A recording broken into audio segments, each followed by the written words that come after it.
Mula ho dyan sa may Office of the Ombudsman, ito hong posibilidad na maisilbi itong warrant of arrest na inisyu o inilabas ng International Criminal Court laban daw kay Senator Ronald Bato de la Rosa. Abangan daw, sabi ho ni Ombudsman Remulla, abang hindi na rin po ikinagulat ng opisyal yung naging motion ng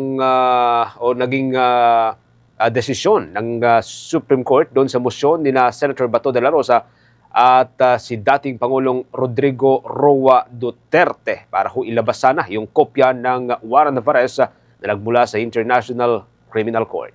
May report dyan si Bombo Gran Hilario.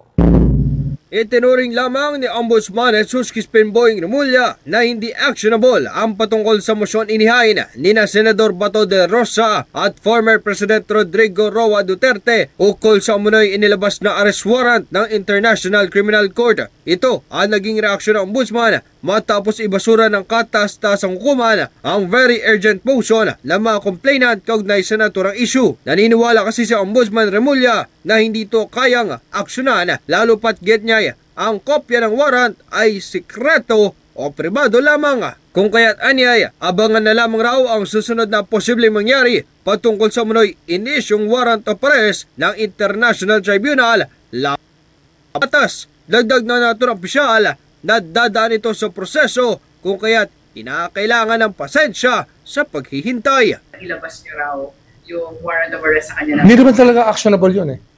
Abangan. Abangan. Diba? Be patient.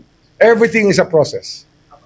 Magugunita sa naganap na anbang session ng Korte Suprema ay ibinasura nito ang motion isinumite ni Senador Bato de la Rosa at former President Duterte kaugnay sa umunoy arrest warrant inisyu ng International Criminal Court. Hiling kasi nila na atasan ng Korte si Ombudsman Remulla na ilabas o ipakita nito ang kopya ng arrest warrant mula sa naturang International Tribunal. Ngunit ang naturang motion ay na-deny o ibinasura lamang ng katas-tasang hukuman kasabay ng kawalan pa rin ito ng aksyon ukol sa naunang petisyon kung may kwestiyon sa pakikipagtulungan ng gobyerno sa naturang korte. Kaugnay nito, ipinaliwanag naman ni Ombudsman Remulla ang magiging proseso sa oras na ipatupad ang implementasyon ng arrest warrant. Bagamat aminado siyang sikreto o pribado ang kopya ng naturang dokumento, aliwanag niya may mga rason naman siya kung bakit niya ito isinuwalat. Hindi, ano yan, transmittal lang naman yan ng warrant with a concomitant request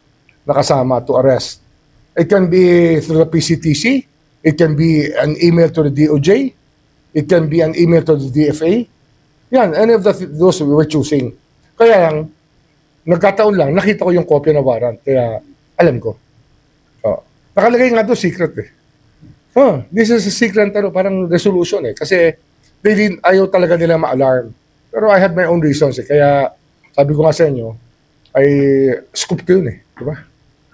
I've been doing radio for 20 years. Maalala na nitong nakaraan ay ibinunyag ni Ombudsman na mayroon ng inisyu ang International Tribunal na arrest warrant laban kay Senador Bato de la Rosa. Ngunit inamin ng Ombudsman Remulla na ang hawak na kopya ay hindi pa opisyal na dokumento ng warrant ipinadala ng naturang korte. Kaugnay niya na ating balikan ang pahayag ni Ombudsman Remulla. Kung tatanungin niyo ako kung meron warrant, meron. Nasa telepono ko.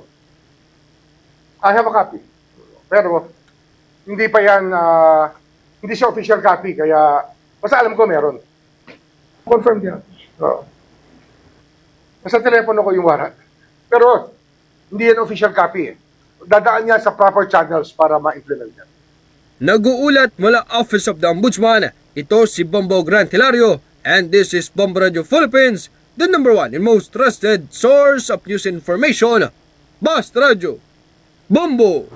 For the most trusted source of news and information, visit our website at www.bomboradio.com. Follow us on Bombo Radio mobile app, Facebook, YouTube, TikTok, and X, formerly Twitter. Like, share, and stay connected. Anytime, anywhere.